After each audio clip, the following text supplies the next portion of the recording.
Listen, all right. I'm an ideas guy. I'm an ideas guy. But I have ideas, Hayden. I have ideas. I just don't want to do anything. Oh, you want to tell me about them too? You want to be one of those people? Want to be one of those people that spends like half of their day talking about all of the god things they want to make, and then you don't.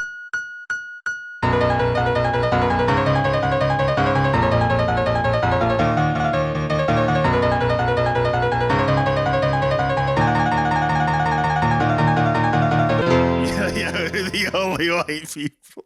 Just the two whitest motherfuckers you know, talking to like various hip hop artists. But we're not talking about like their artistry, music. Their credit. We're just talking about anime.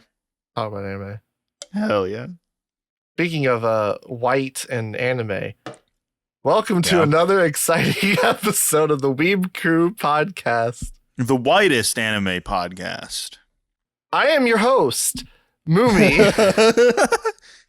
of the esteemed Weeb Crew. Right. Joined with me, as always, except when not, Sai from Psiotic. That's getting censored. And we got definitely gonna have to bleep that one out. Hayden from Hayden the Historian on YouTube. I'm Caucasian. Yeah.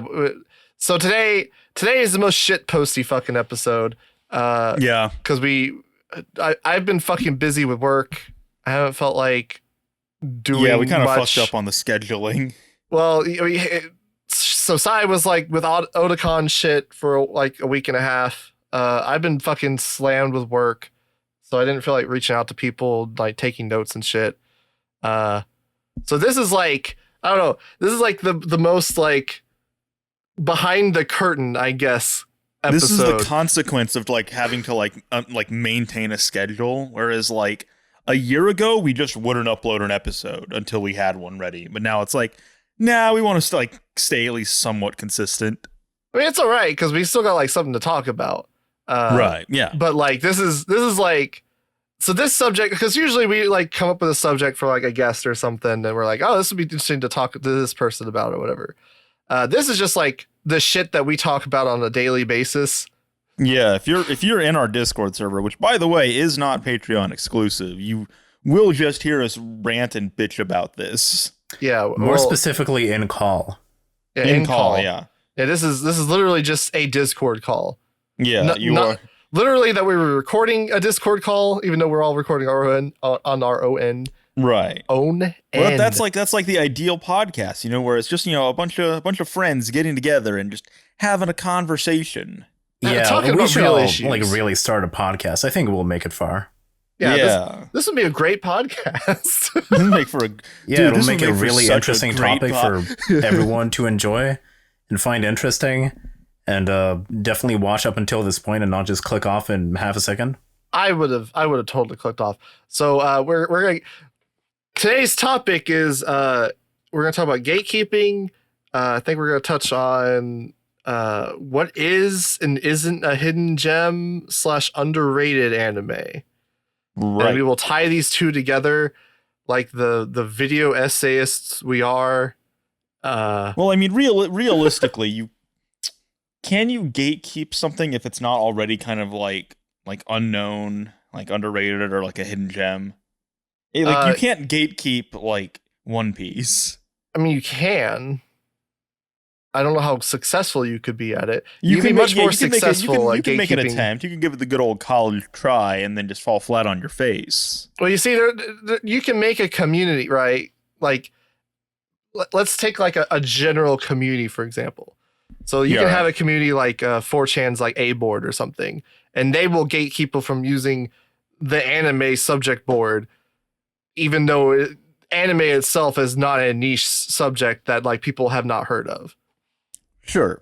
So you can gatekeep something that is popular to varying degrees of success, I guess. We do also just like in our own server, just bully people we don't like until they leave, or we ban them. Oh my God, I can't believe you're saying we're gatekeepers.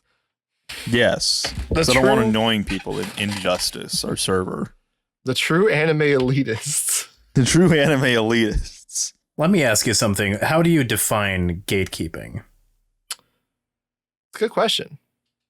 Good starting point. Because the way I see it is gatekeeping has there's multiple angles to it. The way I think most people see it is, I really like this underground show called Neon Genesis Evangelion, and I don't like people finding out about it, so I'm gonna act like a dick online so that people don't want to watch the show. And just, you know, constantly talk about how you don't want people to watch Evangelion. You don't want While constantly talking about Evangelion. Only tweet about things where you're like, I don't want normies to find Evangelion. Exactly. I feel like that's definitely a facet of gatekeeping. Like that is gatekeeping. It's just I don't know if that's the singular way to define it or anything. Well, that's where I'm getting at, because the way I kind of see it is, so I'm generally not super for gatekeeping. I don't really give a shit. People can have whatever they want. Same. However, the way I sort of go about it is, so I'm a researcher and I have a little mini library, if you want to call it that, right next to me, full of books on anime, a bunch of research shit. Is it gatekeeping that I'm not scanning all of it and uploading it immediately to Internet Archive? Maybe. You could see it that way. But I would rather present this information in a valuable, meaningful, and entertaining way on YouTube. So, compiling... Yeah, that also just sounds like work. Well, yeah. It is a lot of work. But, I guess that is gatekeeping, because, like, I think we talked about it with Summon of the Gods. People would gatekeep a lot of Taniguchi's like work because they wanted people to actually like buy the product. So a lot you didn't see scans of like Summon of the Gods, and I think A Distant Neighborhood had scans relatively early, but like some of his other stuff. Like I forget the one with the father or whatever haircut. I forget the fucking name, but a lot of his stuff didn't have scans until like more recently. Kayaki no Ki. Well, here's the conundrum then, though, is that by gatekeeping, you are then also making it much more likely that this stuff could just become available. Like Hayden, if I were to say, for example, burn down your house, all right?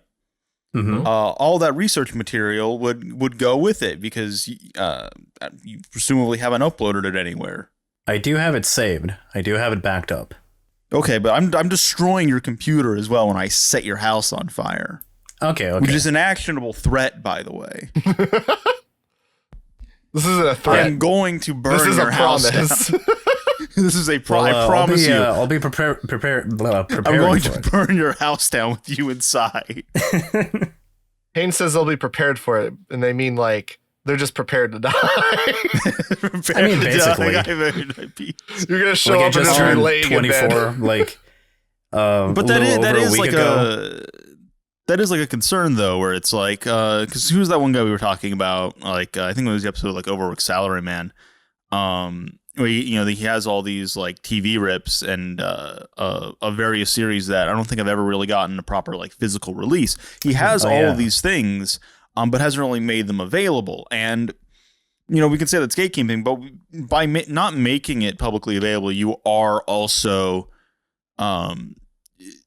making it much more likely that it's just not going to be preserved in any sort of like historical record. Right. Yeah, but I think the intent is a little bit different. For that guy, I don't think he has any intentions of ever really uploading it, period. For me, I see it more as a way of like motivating me to actually put that material to use so that it's not just sitting in my house, just wasting a bunch of space being a brick. Just rotting, growing mold. Yeah, that's fair. Growing mushrooms. Would you plan to would you want to upload it online after you've put out a video on it? Video using it? Absolutely. Okay. Then that is like it's almost like a matter of it's more so then. Withholding information until you use it. Right. Yeah. You have the inside scoop. The inside scoop being things that have already technically been released. Other people do have those things too. It's just they presumably also have never bothered to put any of that stuff online. Yeah, and Western YouTubers, everything's on a tight schedule. Got to make videos. Can't always afford to import a bunch of research material from Japan and then using it in your videos or anything like that, because that takes a lot of time and costs a lot of money. But I don't know, I'm already a collector, so this is within my interest, and I like to put it to good use.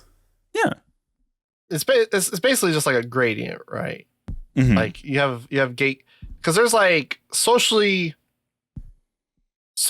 I guess you would say just socially acceptable gatekeeping, in that like putting a price tag on a video game would be a form of gatekeeping, right?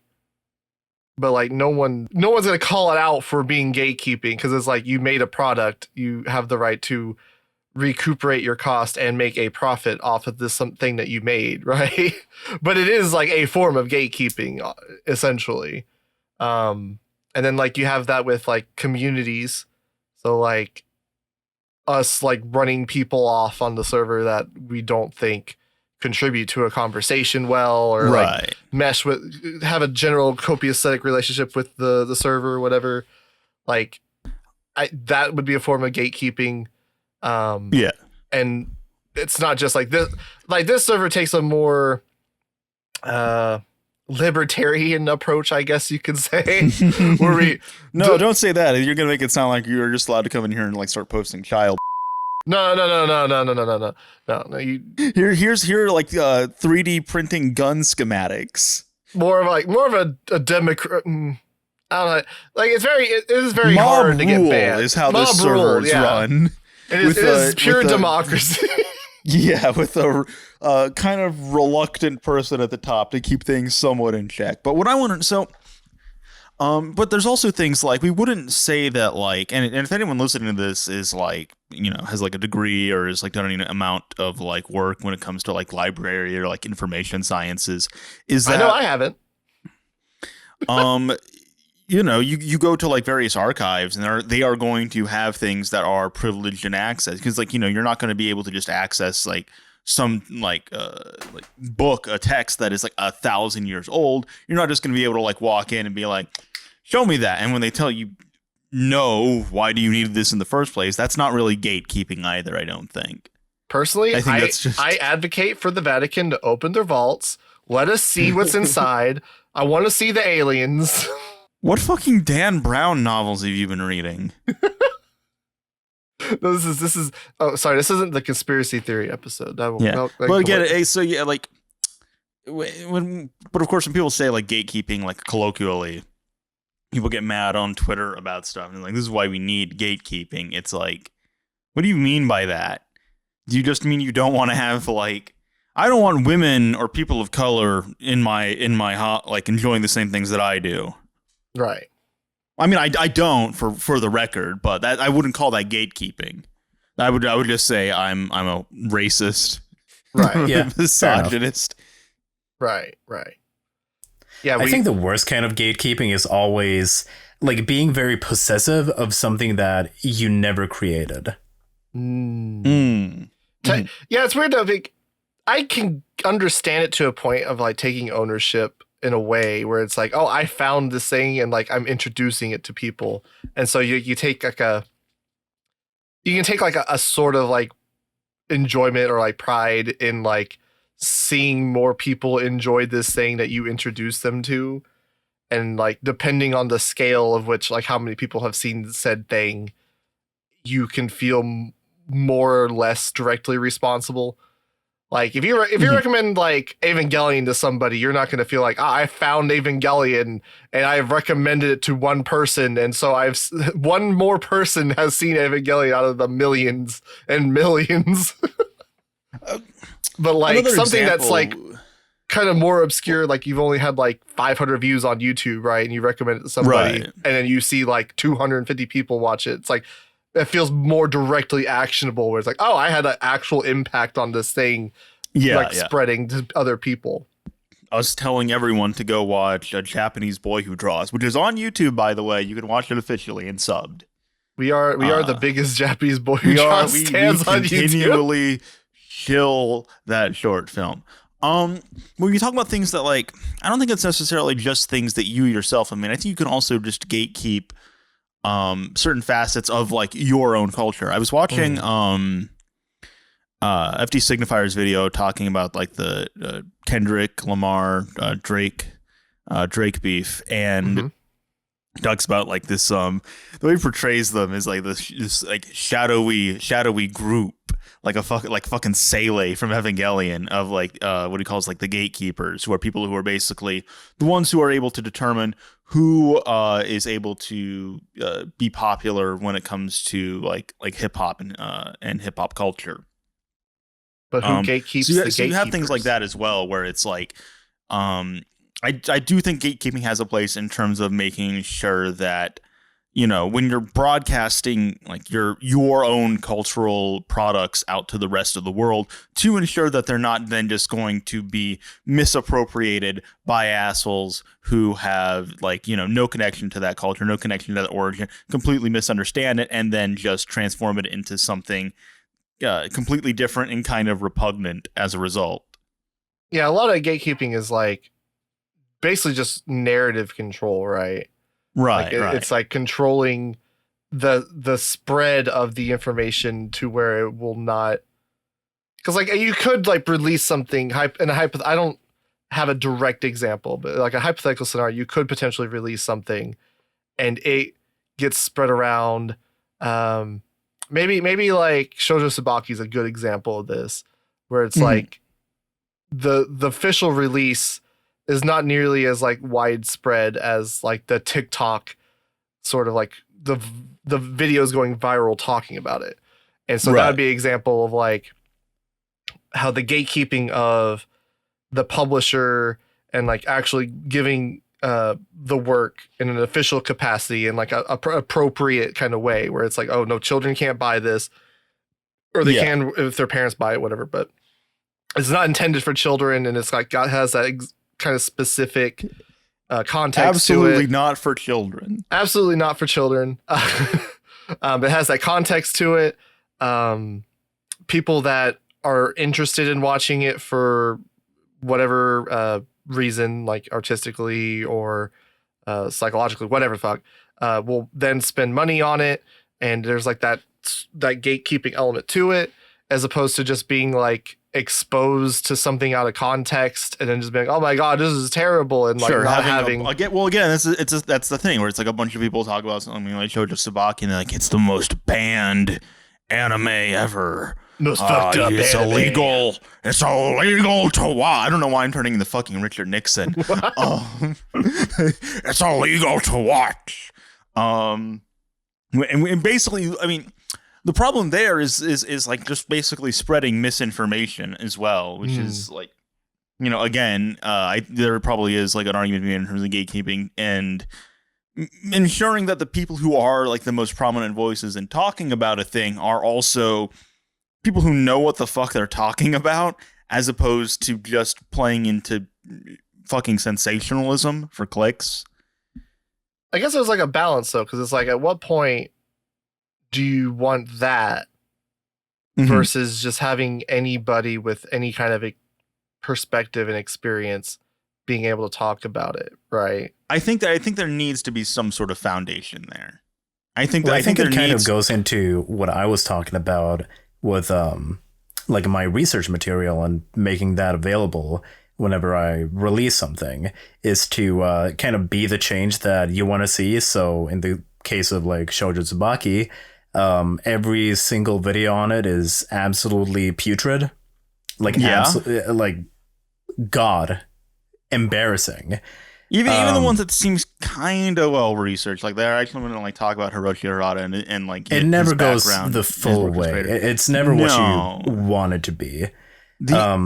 There's a video I believe on Death Lullaby that I think actually gets more into like the like radical politics of like Harada himself. Yeah, I've seen. Well, there's a video by Aaron Dylan Kearns, friend of mine on Limitless Paradise, which is incredible, that actually goes into Hiroshi Harada's politics and upbringing and stuff like that. And that's the kind of stuff that I'm talking about, is everybody else sucks complete fucking dick, making videos on shit that they have no experience in, no like valuable thoughts or anything.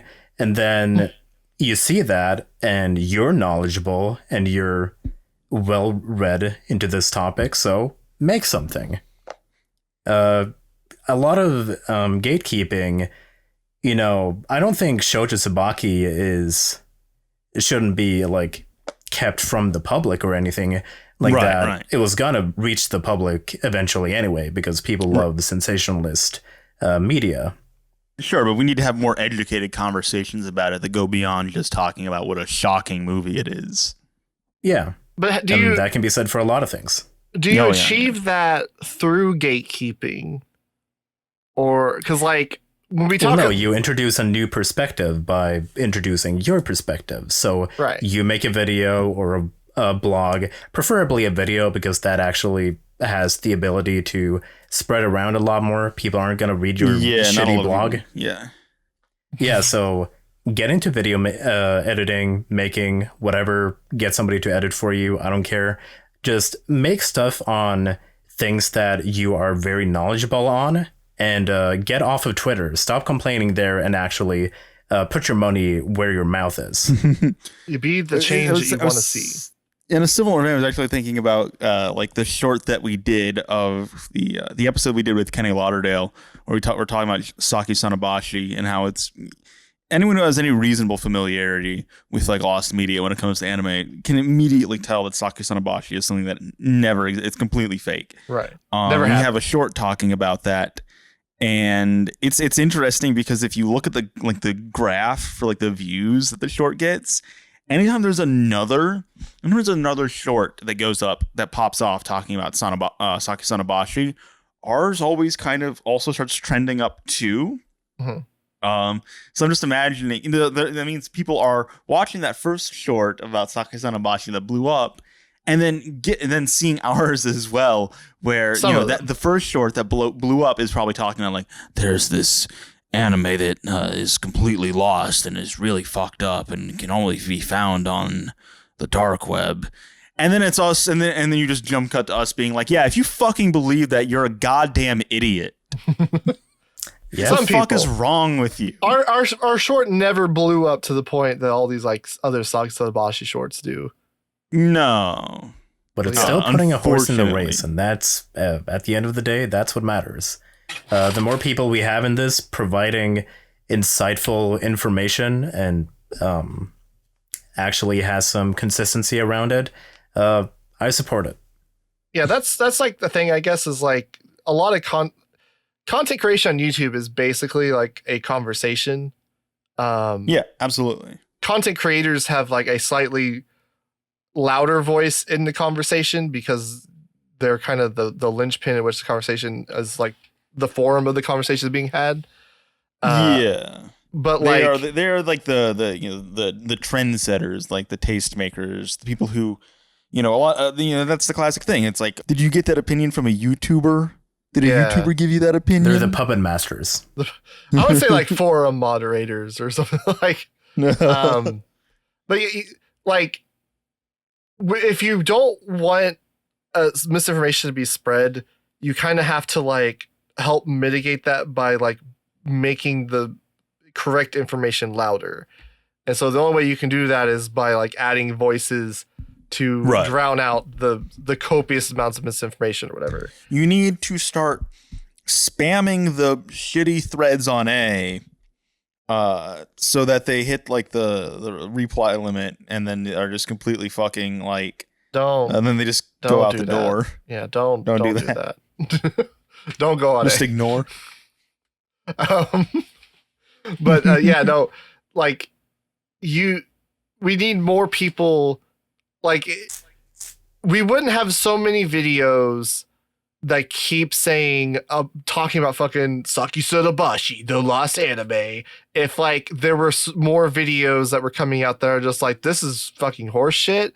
There's like, could it exist? Sure. Is it probable? Absolutely fucking not. Right. Well, it's like Kenny talking about like his DMs getting blown up whenever Wang would make a video on it, because like Wang wouldn't outright say it exists, but it would kind of like, you know, try to cover the conversation that was happening around it at the time in like an objective manner. The problem with that is that the conversation that was happening around it was also just fucking stupid. Yeah. But of course that was what was getting clicks, and that was what was getting views. And so you can't really like fault the content creator for like following where their livelihood is. But at the same time, it's like at least he wasn't like saying that it existed. Right. Yeah. I mean, yeah, the unfortunate thing is that maybe he does. If he does, I'll put a clip in here. It's always going to be easier to like make something when you don't have like any actual thoughts or information on your topic, just like blindly reacting to it or regurgitating what you've heard of it. That's the YouTube meta, isn't it? All right, I'm going to grow my hair out long. I'm going to put on a white t-shirt, and then I'm going to talk into the mic and say poopy butt farts about things happening today. Saki Sotobashi is the greatest anime I've seen since I spread my asshole and saw the birth of the universe inside of my colon. I feel like you're describing somebody. No, I just made that up on the spot. This is characters like reflecting or like seeming like other people is totally coincidence. Yeah. Okay. Yeah. So if you're everything listening to this, is don't sue satire us. and ironic, and you don't any actionable threats we make to anyone on this show. Look, we're a podcast, right? We're just like Law and Order SVU, right? Yeah. Listen, all right, you definitely listen when we say that you should definitely like start injecting yourself with like bleach. And okay, we're not saying anything. We're not even going there. But yeah, I don't know. Like, would you say that there was like a time and place? Like, when we say it's like gatekeeping is a gradient. Would you say there's a time and place for more gatekeeping in certain situations and less gatekeeping in others, or do you think that there should just not be gatekeeping altogether? I don't think there really should be gatekeeping. I think you should just make more effort to spread awareness of whatever you think is important and spread the right information. So, because nobody wins, I think, if we withhold everything and that never comes out again. Like that one guy who has like every anime on VHS. Like, what are we accomplishing with that? Like, you have a valuable information or a valuable collection. Cool. Whatever. Are you gonna sell it? No. Okay, cool. You have a bunch of bricks in your basement. If you have the ability to actually like, you know, be spreading like correct information, and seemingly like you are in a unique position to do that. Like that's the case often for Steve as well. And you just actively choose not to do that. Then you're basically just, you know, leaving a void open for misinformation to just come in and fill the space anyway. So to clarify, when y'all are saying we don't need gatekeeping, Are you saying what we need like is more people doing streams, reacting to videos that say things they don't like, and spending 8 hours talking about how much we don't like that video? Right. That's what we need. That's absolutely what we need.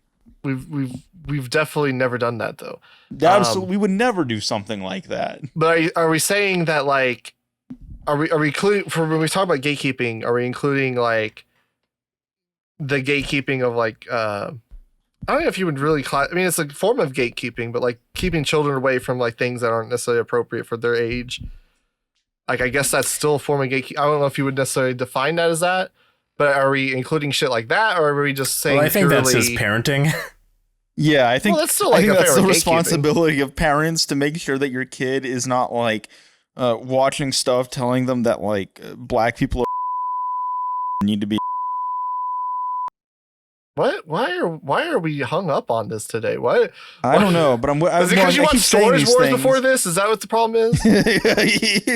I was while we were watching Storage Wars, I was also watching InfoWars.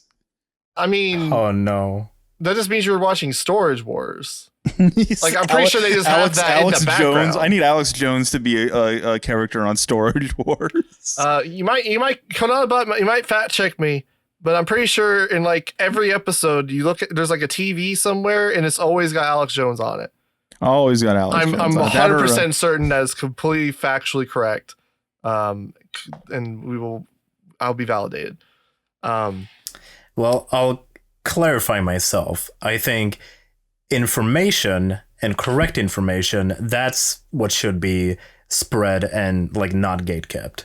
When it comes to like keeping children away from like inappropriate materials, if you want to call that gatekeeping, then sure. Shouldn't happen. It's like, I don't know.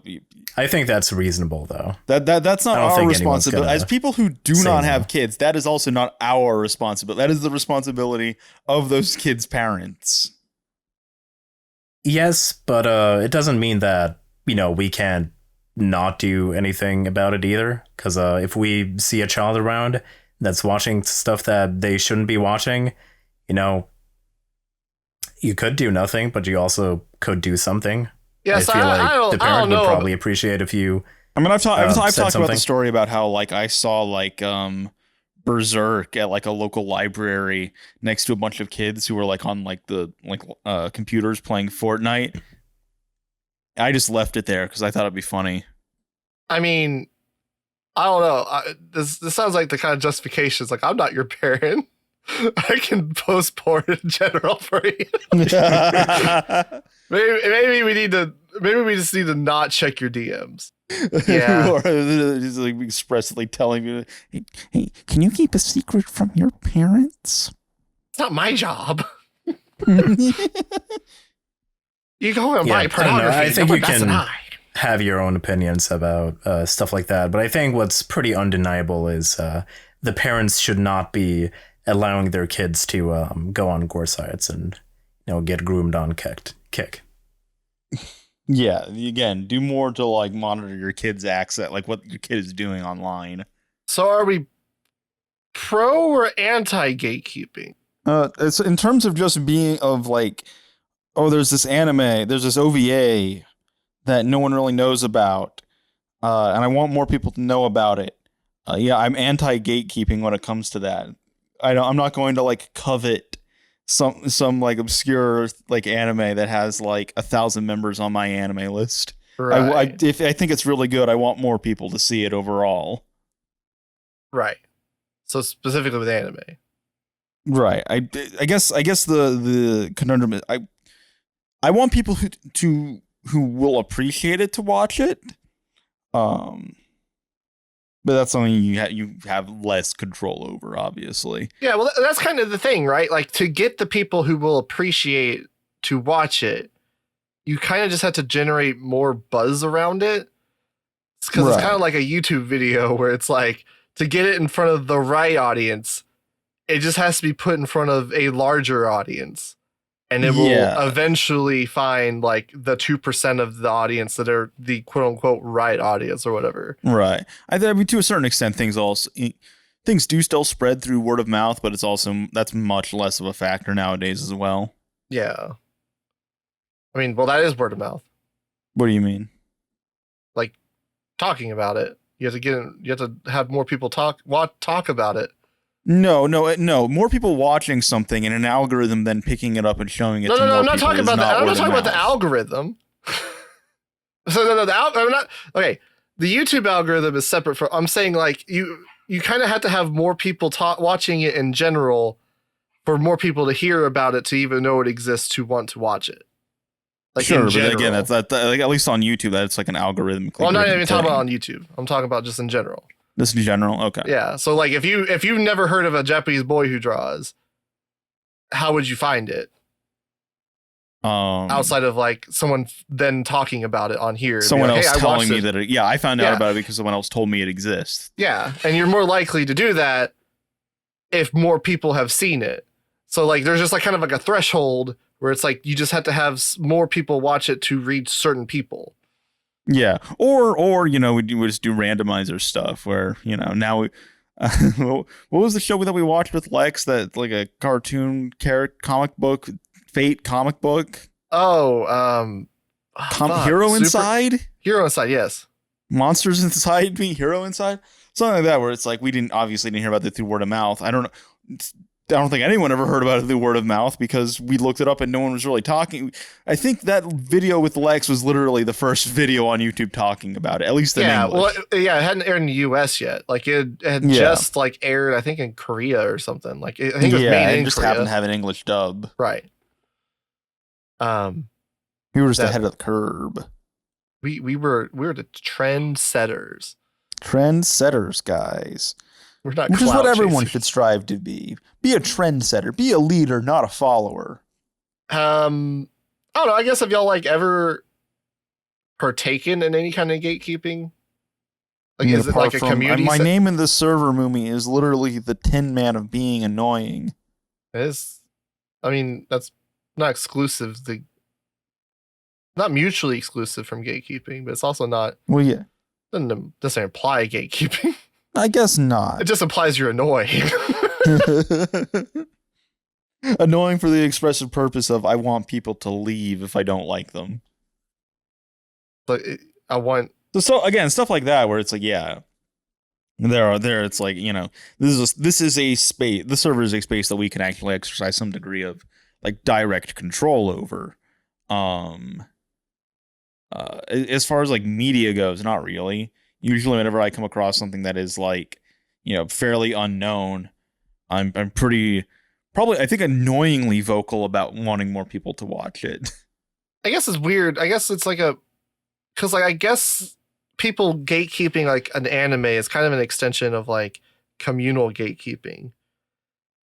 Because like if you think about it, like you would gatekeep a community to prevent people that you don't want to talk to or you think would like lower the level of discourse. Sure. I mean, to a certain extent, at a certain point, an anime is going to reach a level of popularity where it becomes, it's no longer within the ability of any one person or even a group of people to actually control who is like watching and talking about that anime.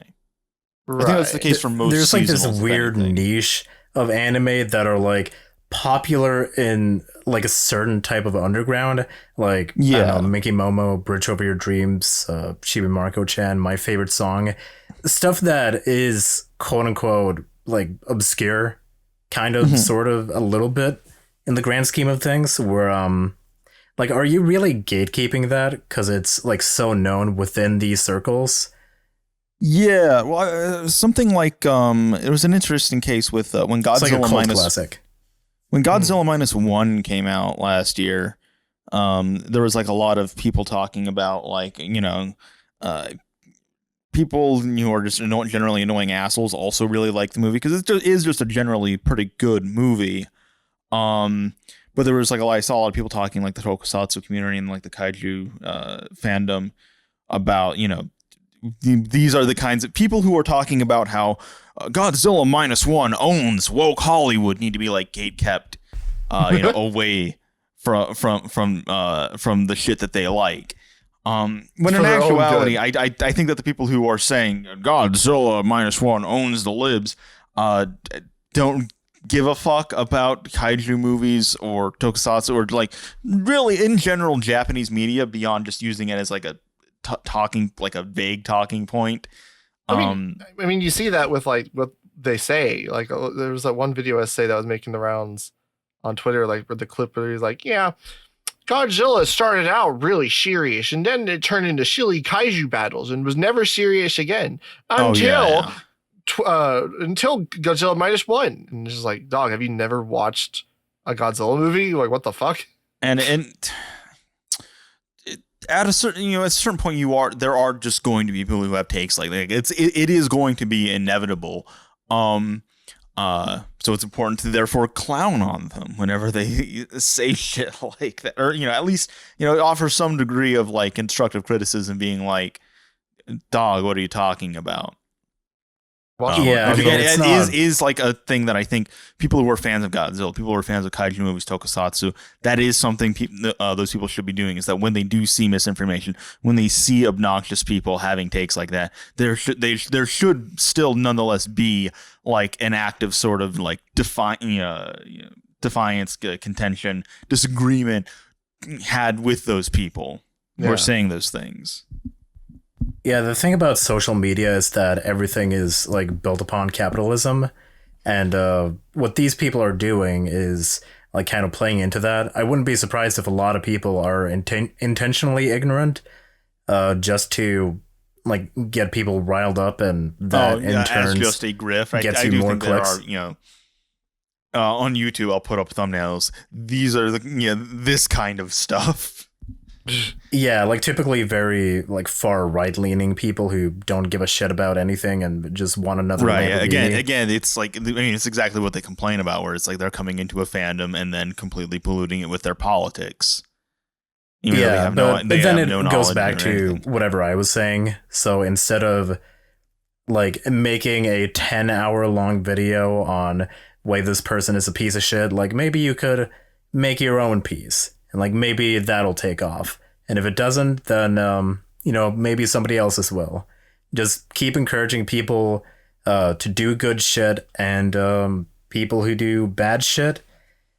It's a very tempting to talk about it, especially with the whole like capitalism edge. You talking about a controversial topic gets more traffic to your thing.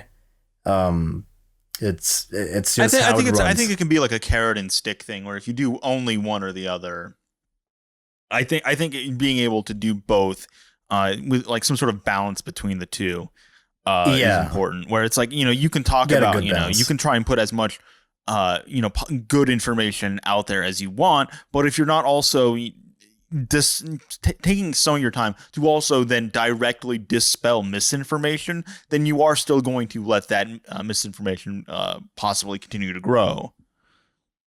Yeah, but also like steadily build up your own catalog so you have something to show for yourself. Right. Yeah. If you all you are only ever doing is just debunking. A good channel that I've been watching recently is the Mini Minuteman, which is like an archaeology channel, and he has this actually like rant at the start of the last video where he's talking about Ancient Apocalypse, which is this shitty Netflix show, pseudo archaeological bullshit. Where he has this kind of like rant, basically kind of venting, talking about like, he wants to do more than just these like kind of like debunking kind of thing. He wants to actively be like an educator beyond just having to like dispel these like stupid fucking myths and stuff like that. It's unfortunate that such interesting topics like archaeology, early human history, things like that only seem to ever get traction on YouTube when there's some sort of controversy, when someone is getting pwned or whatever, And that's what people are interested in, sadly. I really resonate with what he talked about there, because I think it actually kind of applies quite a bit to this conversation we're having here. Well, you see that in like every facet. It's not just like archaeology or anything like. Oh yeah. You'll get more views by talking about like Giguk and the anime man, we're wrong about this anime, than you would being like underappreciated classic anime or whatever the fuck. Like if you have something that sounds positive, it's less likely to get clicks because it's not sensationalist enough. Yeah, because people have been conditioned by I've seen people say this is like, oh, this is just human nature. People just are more gravitate more to negativity, and I don't think that's the case. I think that's something that the internet has specifically condition, and not necessarily even just the internet. I think it's also just the result of like ever since we can go back to like the real start of like the 24-hour news cycle back in like the 80s, right, and 90s, there's this really like kind of like this sort of like outrage become really like a clear like political tool. Well, that's why you had like countries like the UK ban being able to show like sirens and stuff on TV, because they would like use that for like sensationalist kind of like attention grabbing thing. Like, oh, some like tragic happened, or like, oh, some like whatever, like when they're talking about like a stabbing or something. So they actually banned that there, but you'll still see it like in like the West, like they'll like, oh yeah. Or not the West. You'll still see it in America. Like I'm imagining I'm fairly certain I've watched like Tucker Carlson and seen like fucking like flashing lights and sirens and alarms going off. I mean, it's not even like stuff. it's not just like Tucker Carlson or like it's not like it's a yeah. Bipartisan is a bipartisan thing. Like you'll see it in like CNN. Beyond even just being a bipartisan thing, Jon Stewart is one of the most influential public speakers, like newsmen, whatever the fuck you want to call him, of the past however many years. And he got that because he was doing direct like reactions basically to shitty news stories. Yeah. Yeah, I mean that's what gets get the attention, really. You know, I think people just like gossip because it's something to spice up your boring everyday life. Right, and it's a middle ground between small talk about the weather and then just, I don't know, we're going to talk about politics. There's an element, you know, we're gonna have like a serious kind of like thinking discussion. There's an element of like catharsis, I guess, where it's like, oh, we're talking about how this person wasn't as good of a person as we I mean, we're doing that. I mean, that's literally what we're doing right now. This entire episode has been us basically just either alluding to or directly talking about other things or phenomenon that we have problems with. This is another episode where we just complain. We are complainers. Isn't that every episode? A little bit. Yeah. This episode's great. I love this episode. It's going fantastic. I don't know. The Patrick Galbraith episode was pretty positive. Oh, we complained a little bit. Talked about the cyclical nature of stuff. Go check out an episode. Great episode. Yeah, it's a good episode. I mean, that episode's done a lot better than the other ones recently, but yeah. Yeah. Since you kind of touched on it earlier when you were saying like someone was a hidden gem, how do we define what is like underrated or a hidden gem or obscure? I think it depends. I think it's a goalpost that's always moving. So you see these like really obnoxious threads on Twitter that are like, man, friggin' Noragami is so underrated. Haruhi's a hidden gem. What are your favorite underrated anime? I like friggin' Heavenly Delusion.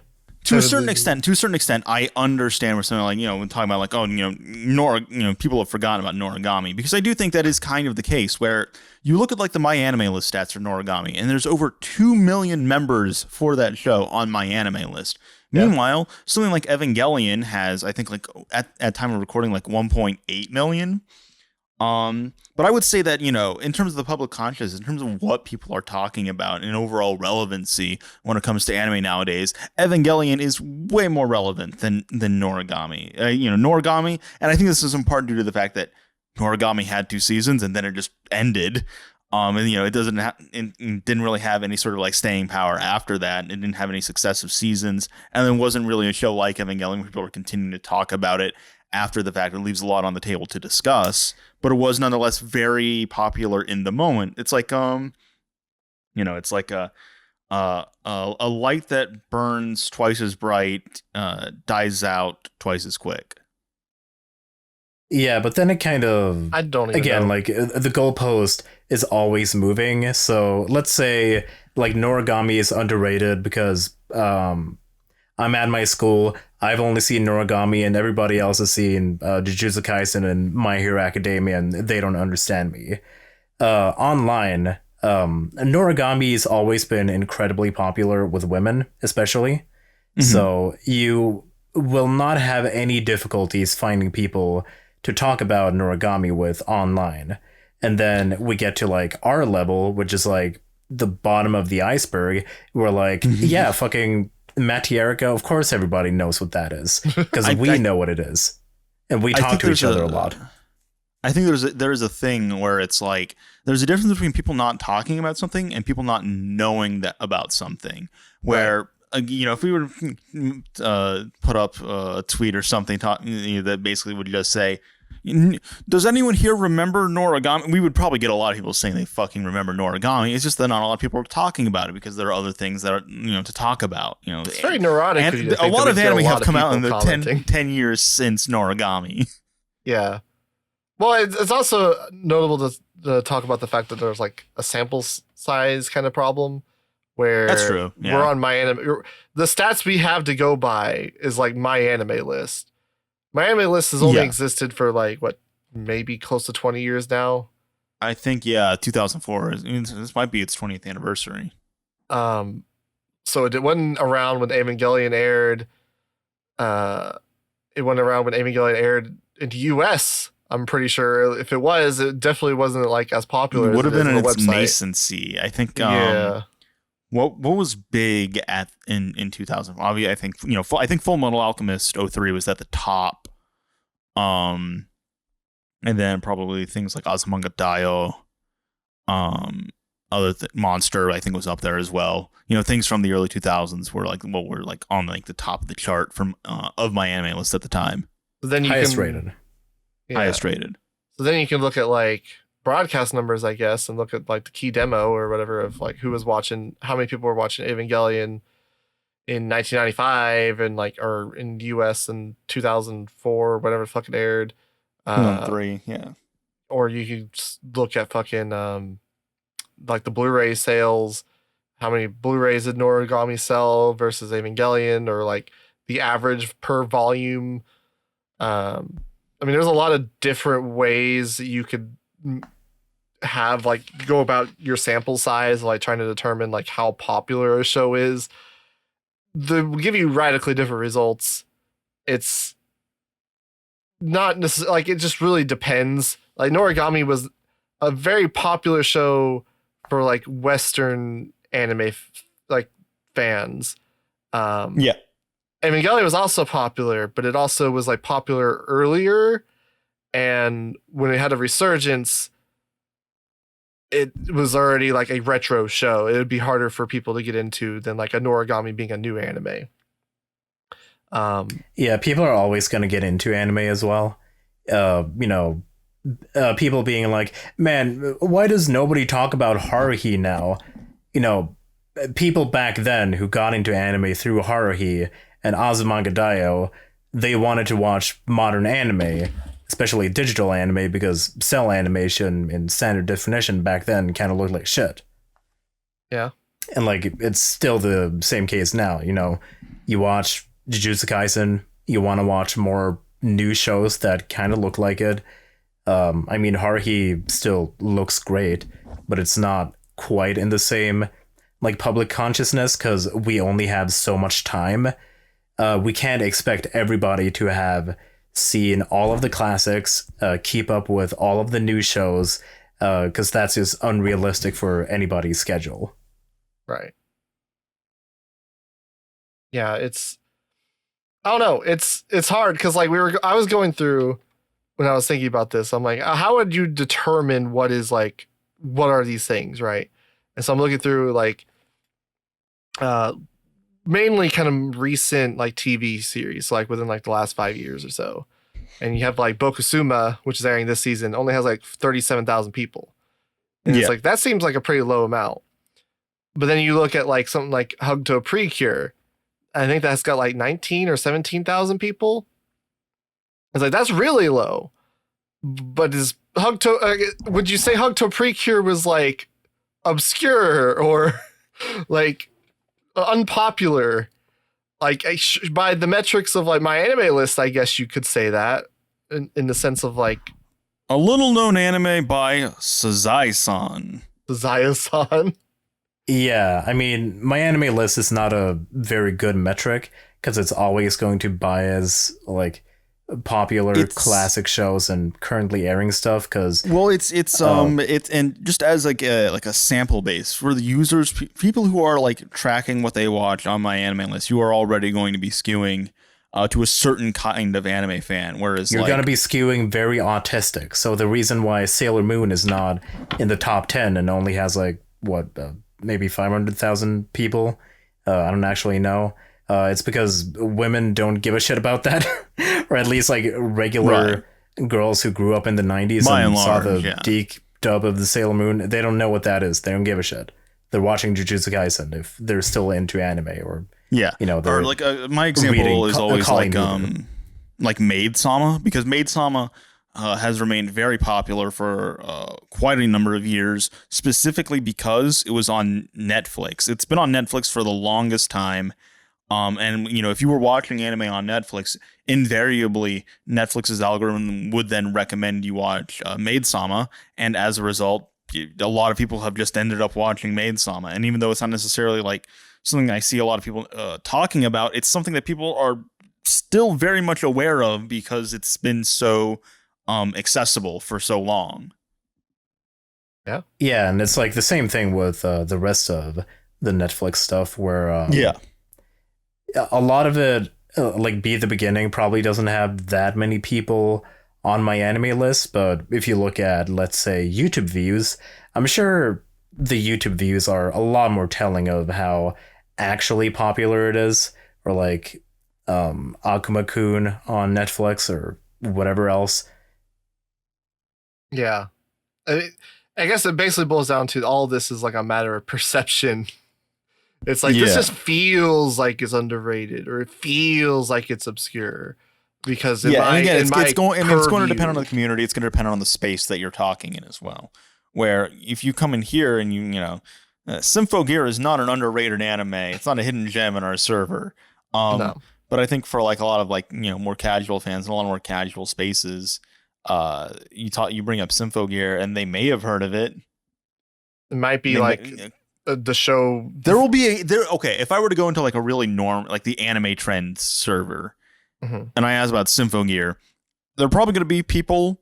By and large, I don't think people are going to know about it, but there's going to be a handful of people who do know about it, and then they're just going to get really, really excited because that's what Symphogear fans are like.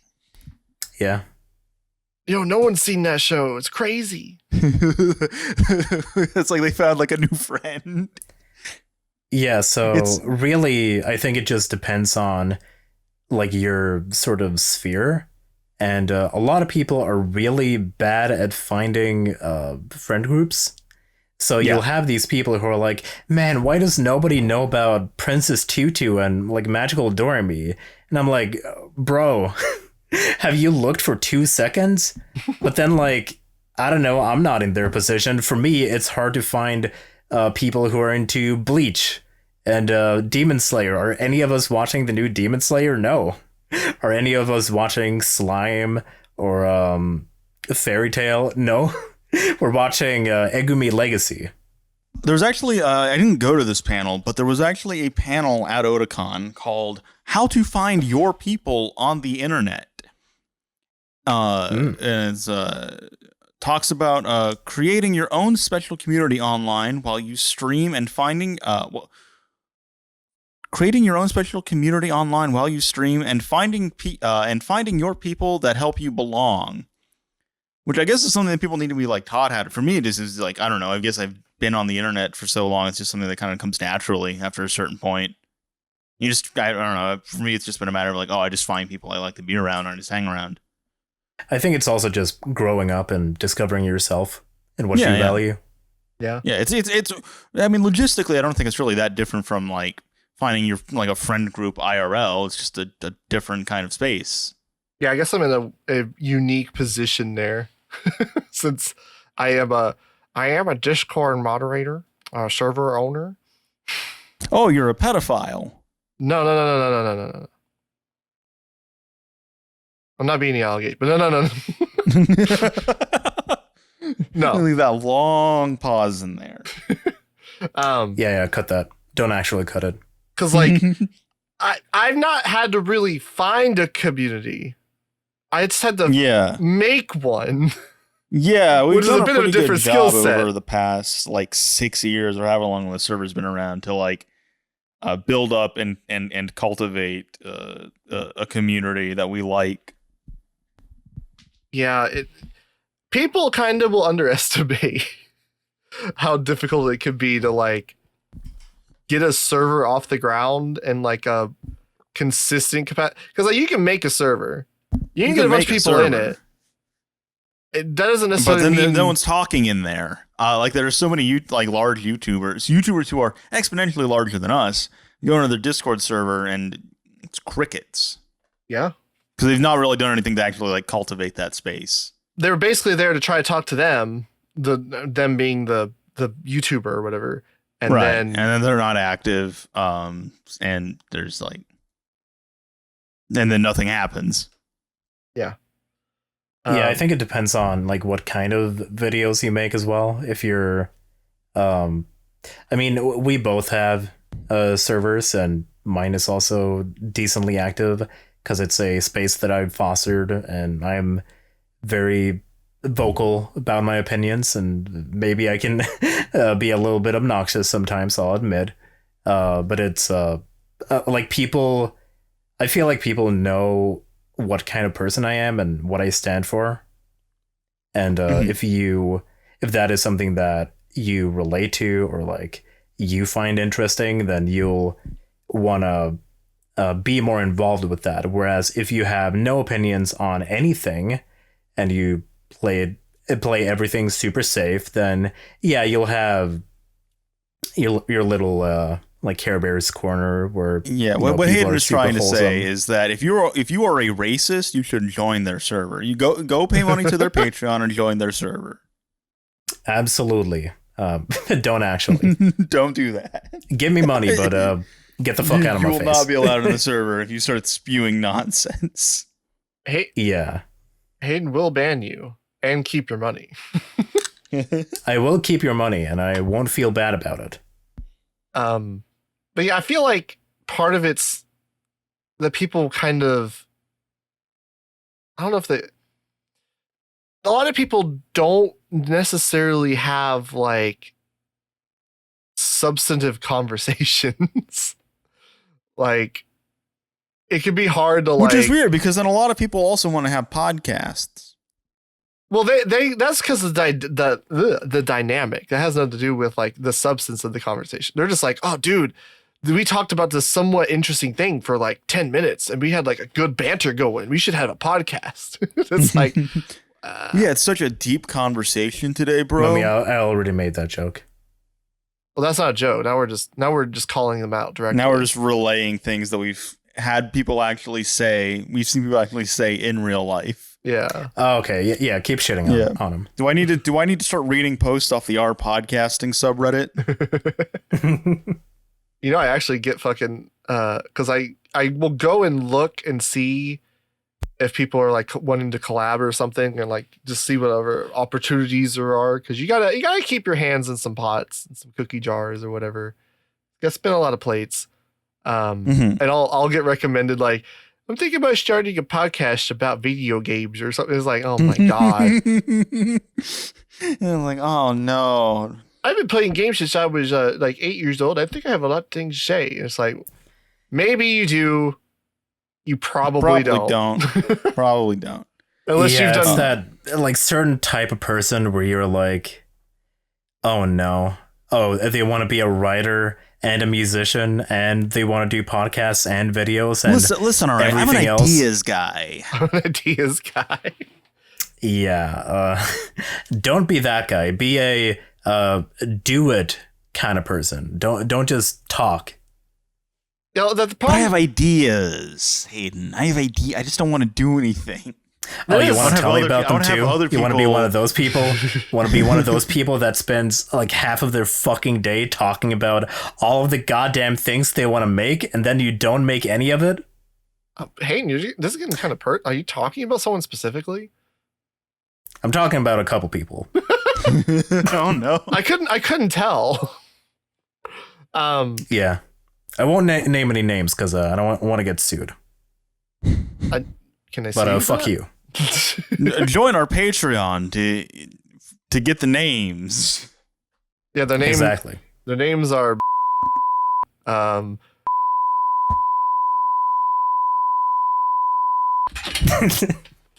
but yeah, I do.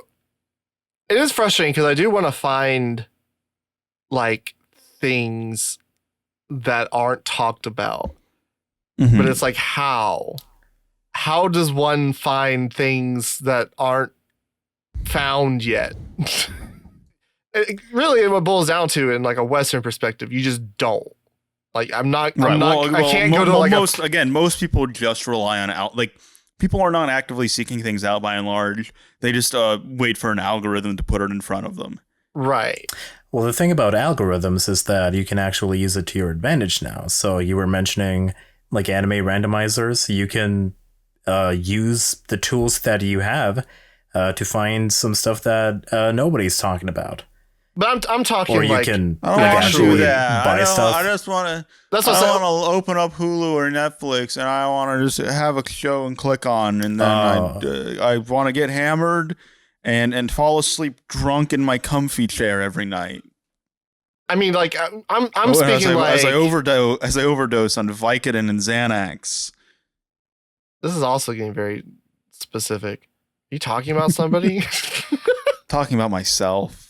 Oh, how's that going for you? You should just take like not well. 4,000 milligrams of Yeah, I'm like I think I have like a serious problem with like depression. But I know when I'm speaking about, you just can't do it in a Western sense. You can't find like anime that has just not been found. Like it's just not. It's right. Actively impossible. Like I'm not gonna be able to go into some random person's garage sale in their attic and find fucking The Wandering Samurai short from 1917. Like that's you're not doing that on fucking Yahoo Auctions Japan. The closest you'll get is you'll look for like indie anime on YouTube and find like YouTube videos that have like 20 views, or something like what happened to Gil and I in New York City, where we just went into a random video store and ended up finding like a bunch of like rare bootleg anime. I mean, you can do like what Kenny did and like buy a fucking vinyl and then realize it was supposed to be an anime. That would be closer, right? But again, that's still contingent on somebody already having known about the thing, listing it up on a website, and just making it accessible to you. But in insofar as like what you can do in a Western sense, right? Like being able to like find things that aren't talked about. It's, I don't know, it's kind of, I guess like if I just start looking for like obscure anime in Japanese or something, like maybe I could find something that's like, I don't know, it's not necessarily like, because like, yeah, but I feel like in a lot of cases though, because like lost media has also become such a hobby for a lot of people, is that the instant, like even if someone in Japanese puts up something on the internet that was otherwise not available, it's going to, I think, do the rounds pretty quickly now. Oh, you mean like the Monterey Coco clips that that'd be like the most recent example of that. Yeah. I don't know, it's like, it's a thing too, because it's like you want to find things that people haven't talked about, but you want them to be good. Like, I don't necessarily want to watch something that no one's heard of and be like, oh, I finally found something no one's heard of, and then watch it and it just be kind of like not good. Well, the classic, there's actually a really funny example of that, which, do you remember the lost episode of SpongeBob, like the Patchy the Pirate bit? Right. Where Patchy's so excited to watch this lost episode of SpongeBob that's never been seen by anyone before, and he puts it on, and it's just like a walk cycle animation. Yeah. And he's like, what the fuck is that's what most lost media is. It is things like that. Granted, a lot of lost media is things that people at the time did not think anyone would care about. So there was no effort made to preserve it. And then it turns out later down the line, it's like, oh no, people would actually be interested in something like that. Yeah. I feel like a lot of lost media now is very much like a manufactured, a product of database. It's just the sensationalism. Yeah. Like, a lost episode of SpongeBob, I gotta see that, and then you watch it, and like it's nothing. Well, that was just like it's just a walk cycle. That's just actively clickbait, because it's not even an episode. That's like a 3-minute walk cycle, or even like a minute. I don't remember how long it was. It was short. Yeah. So that's not even an episode. That's just clickbait. That's the joke. And we'll keep in mind that joke was also made like in the early 2000s, well before like lost media really became like a big thing. Right. But I mean, like it's weirdly pressy. But really, probably the majority of like lost media is probably just like dubs and definitely just different like censored releases and stuff, or like localized releases or whatever. Yeah. And it's like people don't necessarily care, but like it has become like a product that like the level of care people have has been like almost inflated because of like databasing, right? Like now it's like a point, we've become like cultural hoarders almost, where we want to preserve everything. I definitely don't have 18 terabytes of anime hoarded on my hard drive. You have 18 terabytes of thing what? With that. What? Anime. Oh, I thought you said something. Oh.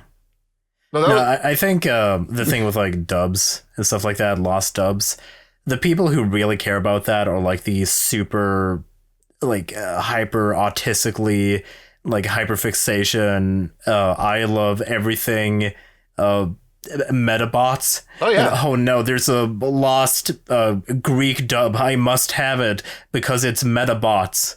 And yeah, I was at the actually discotheque watch panel at Otakon. Unless I will. You went to a Metabots panel at Otakon? No, discotheque. Oh. I mean, that is like a lot of the stuff discotheque does. That's like the classic meme. Where like, oh, they found this like dub that was 3 episodes of Cowboy Bebop into Sweden, but it was dubbed into Spanish for some reason. Yeah, I mean that's what the majority of lost media is. But I don't even necessarily know if I mean like lost media. Like, yeah, to some capacity, I guess. Like, I mean, I would want to watch Monastery Coco, not just because like it is lost and there's like a curiosity thing. It's more of like it does look like it would be genuinely pretty interesting to watch. But no, because like you want to like try and watch stuff that's like good. And like I don't know, I guess it's because I'm just at like the point where like I've seen the majority of like the entry level anime that would interest me, and now I'm like seeing the majority of like even kind of the more accessible ones that interest me. And so now it's just like I'm just trying to find things that interest me that just aren't there. You know what the next level is that I've kind of realized about myself? The next step is just raw anime, like all of the like actual classics, like Star of the Giants. I've been watching Mama Loves the Puyo Puyo Saurus, and it's been amazing, but it's not subtitled, so I've just been having to watch it raw, and like it's still great. Yeah, I just wish I knew what they were saying. I do kind of know. I've been using like AI TurboScribe to get like really shitty subtitles, but it's enough to like get a basic understanding of what they're saying. Yeah. Well, even just watching like completely raw anime with no subtitles, it is kind of interesting how much you can just pick up on through context clues. Yeah. I mean, yeah, it's really. I would actually recommend people like try that out sometimes. Like watch an anime with no subtitles, and then see how much you are able to pick up on just through like the presentation, the delivery of the lines, the like body language of the characters, and then go back and watch it and see how correct you were. I mean, it does generally help that like probably surprise yourself. It does generally help that a lot of like social interactions in Japan are very scripted. Yeah, even more so. Well, they're all NPCs. Right, that's exactly what I'm saying. Even more so than like the West, because I feel like here you like go to the store and like the cashier starts ringing you up and like they might ask you like how's the weather or whatever, and then like say something like very specific contextually. Whereas like in Japan that doesn't necessarily happen all that often, like hardly at all. So like you go to like a gas station and the cashier at the register asks you. You getting any bad weather up your way? And you just respond with, in what way would that be? There's a storm. Yeah, everybody just has like Metal Gear AI. What is the most you've ever lost on a coin toss? $20. God damn, really? What the fuck? No, not really. I don't gamble. Oh, okay. Speaking of gambling, this episode is brought to you by Blue Archive. No, what were you saying, Hayden? What was I saying? Something about watching raw anime? I don't know. It's cool. Shapes is watching Sally the Witch and Ako-chan. I think he's done with those now. But it's like a pretty unexplored territory for a lot of people. Because like people who know Japanese, I don't know too many like anti-tubers who actually speak Japanese and really use it to their advantage to bring over a lot of cool information. Yeah. I mean, you have like Overworked Salary Man, who's been doing really great stuff, but like Joe's pretty fluent in Japanese, so is Jaden. I think Joe at one point when he was making the Japan Sinks video was just gonna straight up be like, do people want me to translate the first chapter of the book? Yeah. But it's very few people, you know? So you're not going to have people making videos on Starve the Giants, despite it being like incredibly influential and important and popular. How? I've never heard of it. Yeah, because like nobody knows what that is in the West. It doesn't have subtitles, so no one will watch it. But if you actually take that step to like learn about it, and you can watch a lot of these shows just for fun too. Again, like Puyo Puyo Sara's a really great show, easy to understand. Childcare, like parenting show, really cute. I've been enjoying it.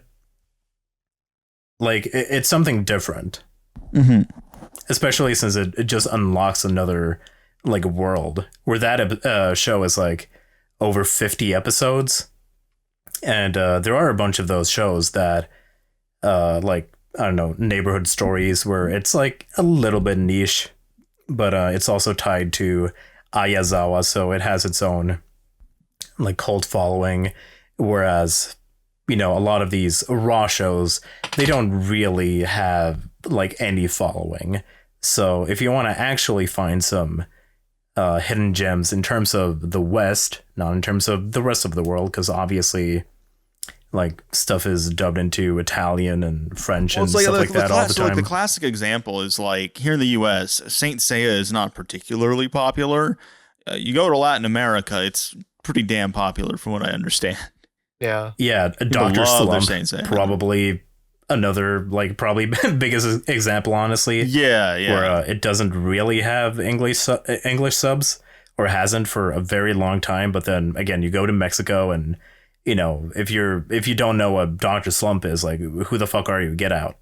The world. Yeah, I think it's one of those things where like you can kind of end up thinking that the world is a vampire? the world available to you, the English speaking world, is all that there is. And unless we elect Donald Trump in November, it never will be. So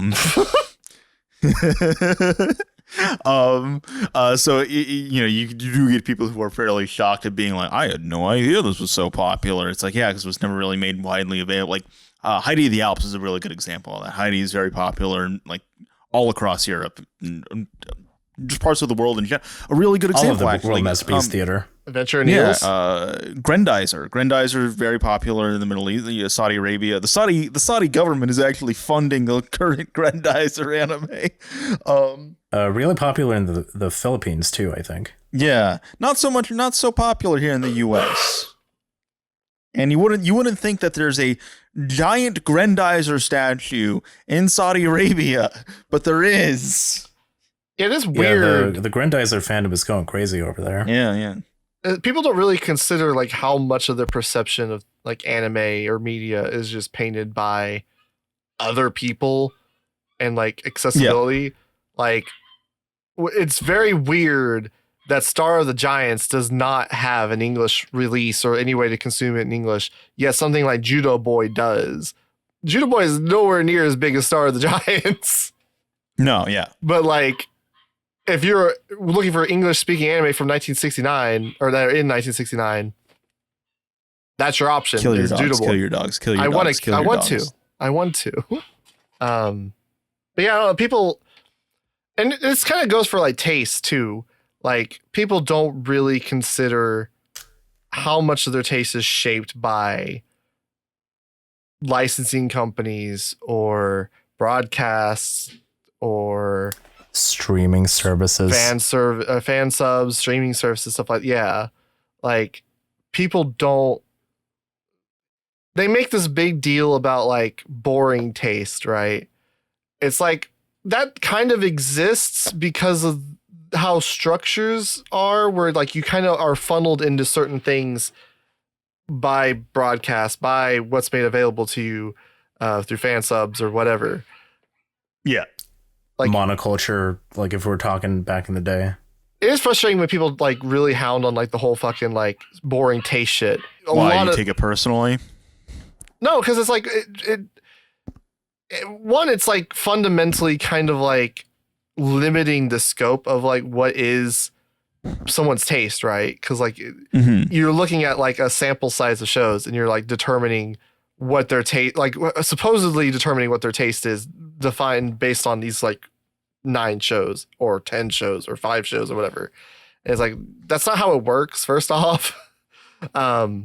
But I appreciate the sentiment of like, you know, people are like, oh well, it seems like you would favorite these popular shows because you lack like experience or whatever. But it's like not necessarily, like you could have just experienced those things in a specific way because of when it was made accessible to you.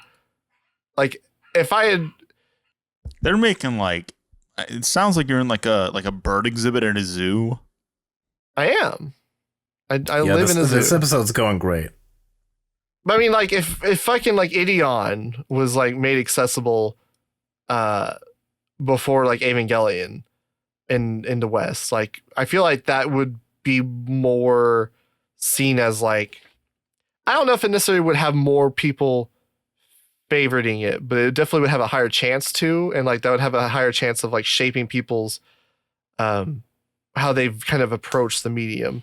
Because like when you watch something, really will define like, because like if you watch something like Naruto or whatever, like when you first get into anime, in some capacity that's going to define how you then engage with the medium, like whether it's like implicit or like subconscious or whatever.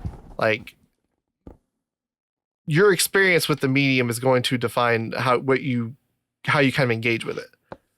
And so like it's interesting that people don't really talk about that when they like accessibility and all that when they talk about people's tastes and stuff. I mean, I feel like the trappings of like accusing people of having boring tastes is you're just accusing people of not having the same taste as you, so it's either boring or bad. Yeah. Well, the classic example is like the Trash Taste like 3x3 episode where they kind of like clown on Connor because he doesn't have like an ironic favorite on his 3x3. Yeah, it's just, and it's like, fuck you. Oremo seems like a pretty good show apart from the ending. Oh, it's just a generally like, it feels like misguided perception of like what taste is, like where you're defining it where it's like, oh, if you don't, because like if you, the assumption is like, oh well, if you get deeper into anime and you have like deeper insights, you will then have to, it will then like show on your favorites. And it's like, maybe, but maybe not in a way that you're specifically thinking it would. Like just because somebody is like really into again, like magical girls, like doesn't mean that their top 10 is going to be magical girls shows and only magical girl shows. Like sometimes it might just show up as like having Utena and Princess Tutu in your top 10 and make a higher concentration than you would otherwise. Like it's just like a weird constrained way of like viewing favorites. I was tying that into gatekeeping and like obscure and accessibility. I feel like I was not super successful. I don't know if it's my fault. I think it's the fact I had to stop talking like 5 times during this. But yeah, it's all tied together. They're all connected. Your taste, accessibility, gatekeeping. It's all connected like a giant human centipede. Giant human centipede. And that's the moral